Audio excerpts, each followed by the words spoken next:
निशांत अमीर घर का छोटा बेटा था जो कि शराबी था। उसकी इस आदत से मेहरा खानदान के सभी लोग परेशान हो चुके थे। निशांत के परिवार में उसका बड़ा भाई आदेश, भाभी रीमा, माँ आशा और पिता जगमोहन था। निशांत की भाभी रीमा शहर में रहने वाली एक पढ़ी लिखी लड़की थी जो कि काफी मॉडर्न थी और मॉडर्न कपड़े ही पहनती थी। निशांत अपने दोस्तों के साथ रहकर शराब के नशे में चूर रहने लगा था। उसकी इस आदत से परेशान होकर एक रोज जगमोहन कहता है, न जाने इस लड़के की शादी आखिरकार कब होगी। ना तो ये हमारा कारोबार संभाल रहा है, ना ही खुद को। पापा, आई थिंक हमें निशांत की शादी करवा देनी चाहिए। क्या पता उसके बाद वो सुधर जाए। ओ कम ऑन डार्लिंग, ऐसे ड्रिंकर लड़की से भला कौन ही शादी करेगी। अरे कोई भी मिल जाए, अब तो कम से कम इसकी शादी तो हो जाए। अब तो बहुत परेशान कर दिया है इसने हमें। ऐसे ही कुछ दिन बीत जाते हैं। एक दिन उनके घर पंडित आता है और वो गांव की एक अनपढ़ गंवार गरीब लड़की पूनम का रिश्ता निशांत के लिए लाता है। शहर में निशांत के बारे में सबको पता था, इसलिए कोई लड़की उससे शादी नहीं करना चाहती थी।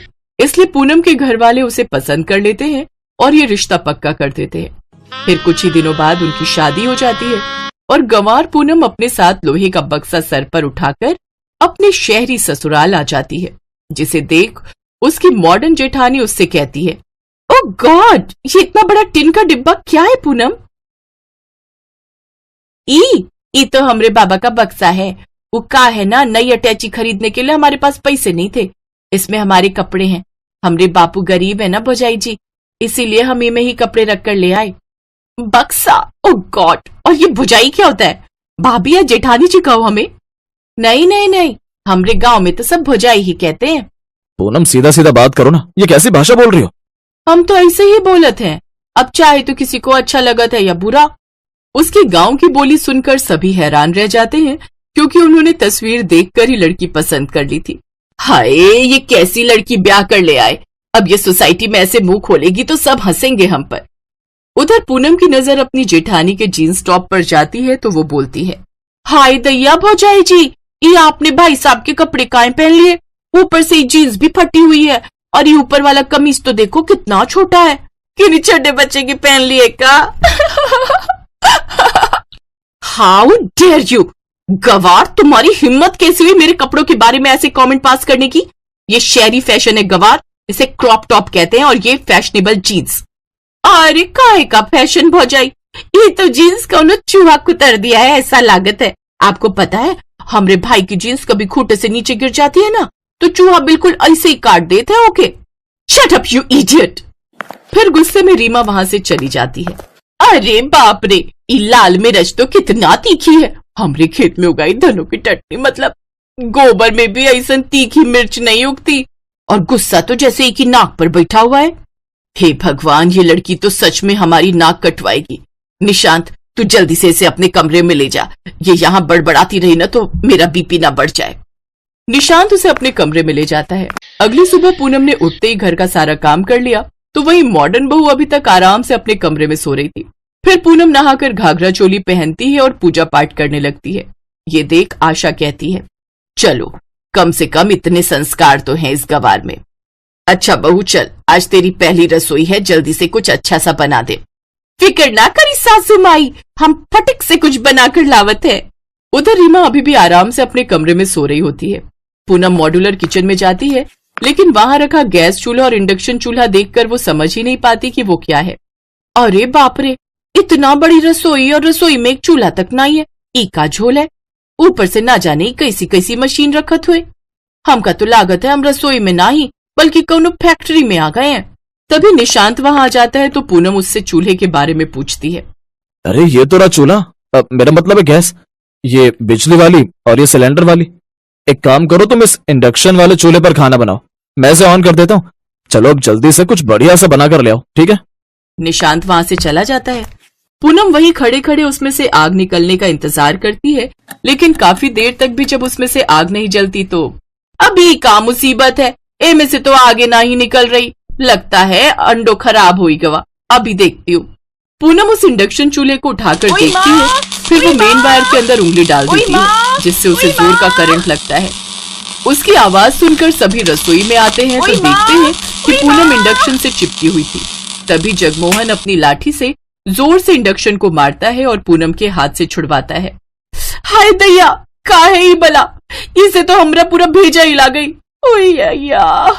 अरे बताया तो था ये चूल्हा है, इस पर खाना बनाने के लिए बोला था, खुद को पकाने के लिए नहीं बोला था। इसमें बिजली का करंट रहता है। का बिजली का झटका? सत्यानाश हुई संडो का। ना बाबा ना, हमको नहीं पकाना अब इसमें कोनो खाना बना। हम तो अब खाना देसी स्टाइल में ही बनाएंगे। कुछ देर बाद रीमा भी वहां आती है तो ये देख खूब गुस्सा होती है।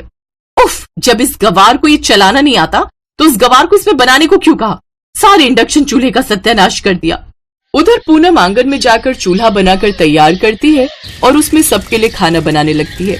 कुछ देर बाद वो सबको खाना परोसती है। सभी डाइनिंग टेबल पर आकर बैठ जाते हैं। पूनम खुद जमीन पर खाने बैठ जाती है। अरे बहू, ये क्या, तुम नीचे क्यों बैठ गई? यहाँ ऊपर बैठकर खाओ। नहीं माँ जी, हमको तो शुरू से ही जमीन पर बैठकर खाना खाने की आदत है।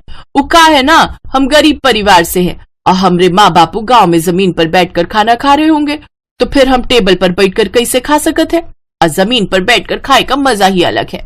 उसकी ये बात सुनकर सबकी आंखें नम हो गई और उन सब ने भी पूनम के साथ जमीन पर बैठकर खाना खाने का निश्चय किया। सभी लोग जमीन पर बैठ गए, लेकिन जब बात आई रीमा की तो शॉर्ट निकर में वो अनकंफर्टेबल फील करने लगी। का हुआ भौजाई, आप भी बैठो ना हम सबके साथ। आप समझ आई। देखा भौजाई, आज आपके इन मॉडर्न कपड़ों ने आपको अपने परिवार के साथ खाने से भी रोक दिया। यही से तो कहते हैं भारतीय कपड़ा हर जगह जचता। उसकी ये बात सुनकर रीमा को शर्म आ गई। वो जल्दी से गई और सूट सलवार पहन कर आई। अब उसने भी मर्यादा में रहकर कपड़े पहनने शुरू कर दिए। पूनम के देसी अंदाज में जहां वो सभी ढल गए तो वहीं उन्होंने धीरे धीरे पूनम को भी कुछ शहरी तौर तरीके सिखा दिए। अब पूनम भी सूट सलवार और साड़ी पहनने लगी। मुंबई शहर में राजरानी अपने 3 बेटों के साथ रहती थी। राजरानी का सबसे बड़ा बेटा धीरज एक बैंक में सरकारी कर्मचारी था, जबकि मंझला बेटा पुनीत और सबसे छोटा बेटा आरव बेरोजगार थे। राजरानी का परिवार शहर के नामी परिवारों में आता था। धीरज की शादी शहर की ही एक मॉडर्न लड़की एकता से हुई थी, जबकि पुनीत और आरव अभी कंवारे थे। सासू माँ, आज मेरी फ्रेंड्स घर पर किटी पार्टी के लिए आ रही हैं, तो मैं पार्लर जा रही हूँ तैयार होने के लिए। अच्छा, लेकिन तुमने तो मुझसे इस बारे में पूछा ही नहीं। अब क्या मुझे पार्टी करने के लिए भी आपसे परमिशन लेनी होगी माँ जी? ओहो, अच्छा ठीक है, तू जा, घर का काम मैं देख लूंगी। इसीलिए तो मैं आपसे कह रही हूँ कि मेरे दोनों देवरों की शादी आप करवा दीजिए। आखिर मैं भी कब तक अकेली इस घर की जिम्मेदारियों को उठाती रहूंगी? उनकी शादी हो जाएगी तो मुझे भी थोड़ा आराम मिल जाएगा। अरे बहू, शादी तो उन नालायकों की मैं करवा दूं, पर उन दोनों निकम्मों से शादी आखिर करेगा कौन? शहर की कोई लड़की तो उन निकम्मों से शादी करने से रही, तो माँ जी फिर गांव की कोई लड़कियां ले आइए। अगर शहर की लड़की के चक्कर में रही तो ऐसा ना हो कि दोनों देवरों की उम्र ढल जाए और गांव की लड़की भी ना मिले फिर उन्हें। तुम सही कह रही हो बहू, अब भले ही मुझे गांव की लड़कियों को ही बहू क्यों न बनाना पड़े, लेकिन अब मैं उन दोनों की शादी करके ही रहूंगी। अगले दिन ही राजरानी अपने पंडित को बुलाती है और अपने दोनों बेटों के लिए लड़की ढूंढने के लिए कहती है। कुछ ही दिनों में पंडित एक ही गांव की 2 लड़कियों रेशमा और कोमल का रिश्ता लेकर आता है।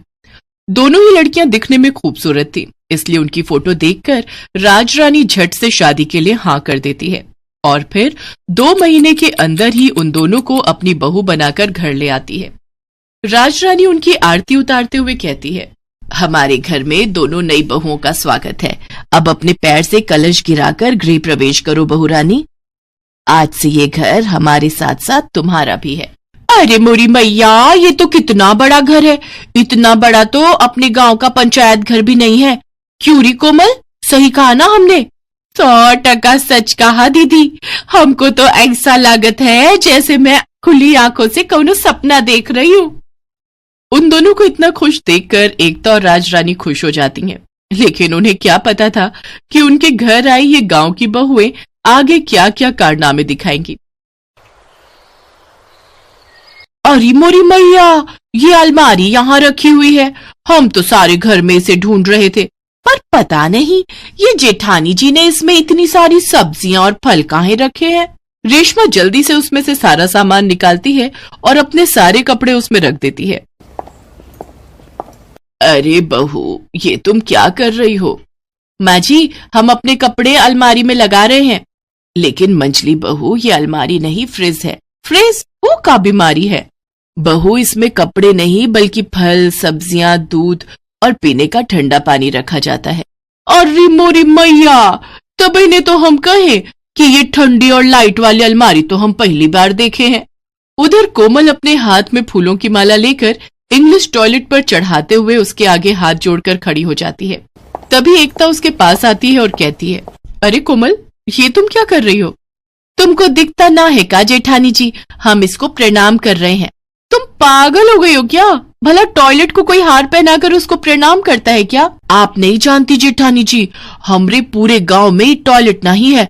हमको तो संडास के लिए रात में भी जंगल जाना पड़ता था। हमरे लिए तो ये बड़ी ही कमाल की चीज है जेठानी जी। तुम सचमुच में गांव की गवार हो। हाय मोरी मैया, इन सामानों में तो कितनी धूल मिट्टी जमा है। लागत है सासू माँ और जेठानी जी इसकी बिल्कुल भी सफाई नहीं रखती हैं। हमारी जेठानी को तो खुद की पुताई करने से ही फुर्सत कहाँ है जो इन सब पर ध्यान दे। अब हम इसको ऐसा चमकाएंगी कि सबकी आंख खुली की खुली रह जाएगी। हाँ। इतना कहकर रेशमा वो सारा सामान उठाकर बाथरूम में ले जाती है और वॉशिंग मशीन में पानी डालकर धोने के लिए डाल देती है। तभी उसमें से जोर जोर की आवाज आने लगती है। हाय मोरी मैया, लागत है भूकंप आने वाला है। हमको जल्दी से जाकर टेबल के नीचे छुप जाना चाहिए, नहीं तो कहीं ये घर हमरे ऊपर ही ना गिर जाए। रेशमा जल्दी से जाकर टेबल के नीचे छुप जाती है। तभी मशीन की आवाज सुनकर राजरानी वहाँ आती है। ये मशीन इतनी जोर से आवाज क्यों कर रही है? राजरानी भागकर वॉशिंग मशीन के पास जाती है और उसे बंद कर देती है। हे भगवान, ये हो क्या रहा है इस घर में? फ्रिज में कपड़े रखे जा रहे हैं, मशीन में लैपटॉप धुल रहा है, टॉयलेट को माला पहनाई जा रही है। ओफो, पता नहीं क्या होगा मेरे इस घर का। राजरानी रेशमा को आवाज लगाती है और कहती है, रेशमा बहू। जी सासू माँ, हम यहाँ छुपे हैं इस टेबल के नीचे। लेकिन तुम वहाँ क्यों छुपी हुई हो? सासू माँ, भूकंप आए वाला है, आप भी हमरे साथ छुप जाओ, नहीं तो ये भूकंप कहीं आपको भी ना ले डूबे। कोई भूकंप नहीं आ रहा है, जल्दी से टेबल के नीचे से बाहर आओ। क्या हुआ? भूकंप चला गया क्या? तभी वहाँ एकता और कोमल भी आ जाती हैं और राजरानी उनको सारी बात बताती है। अरे तुम दोनों गवार हो क्या? तुम दोनों की वजह से हमारा लाखों का नुकसान हो गया। हे भगवान, पता नहीं कहाँ से ये गवार हमारे पल्ले पड़ गई। मैंने सोचा था घर में 2 बहू और आ जाएंगी तो मेरी सारी सिरदर्दी खत्म हो जाएगी, लेकिन मुझे क्या पता कि गांव की गवार से अपनी बेटों की शादी करने के बाद मेरी सिरदर्दी और बढ़ जाएगी। अपनी सास और जेठानी के ताने सुनकर कोमल और रेशमा की आंखों में आंसू आ जाते हैं। साथ ही उन्हें अपने किए पर पछतावा भी होता है। कोमल रोते हुए अपनी सास से कहती है, सासू माँ, हम दोनों गांव से आई हैं। हमरे पूरे गांव में कौनों के घर ही सब सामान नहीं है, इसे हमको नहीं पता कि इनका इस्तेमाल कैसे करना है। हमने ये सब जानबूझ के नहीं किया, हमको माफ कर दीजिए। जेठानी जी, सासू माँ, हम गांव से आई है तो शहर के तौर तरीके सीखने में हमको थोड़ा समय तो लगेगा ना, अनजाने में ही सही, पर हमसे लाखों का नुकसान तो हुआ है ना, उसके लिए हमको बहुत शर्मिंदगी है। अगर आप हमें शहर के तौर तरीके सिखा देंगी तो हम सब अच्छे से कर पाएंगे। उन दोनों की बातें सुनकर एकता और राजरानी को उन पर दया आ जाती है और उन्हें भी इस बात का एहसास होता है कि इसमें उनकी गलती नहीं है। तुम दोनों भी मुझे माफ कर दो, मैं समझ ही नहीं पाई कि इसमें तुम्हारी कोई गलती नहीं है। अब से तुम्हारी ये बड़ी बहन अपनी दोनों छोटी बहनों को शहर के सभी तौर तरीके सिखाएगी। हम ही पागल थे जो बिना तुम्हें कुछ समझाए ही तुम पर चिल्लाते रहे। अब से हम मिलकर तुम दोनों को शहर के सभी तौर तरीके समझाएंगे।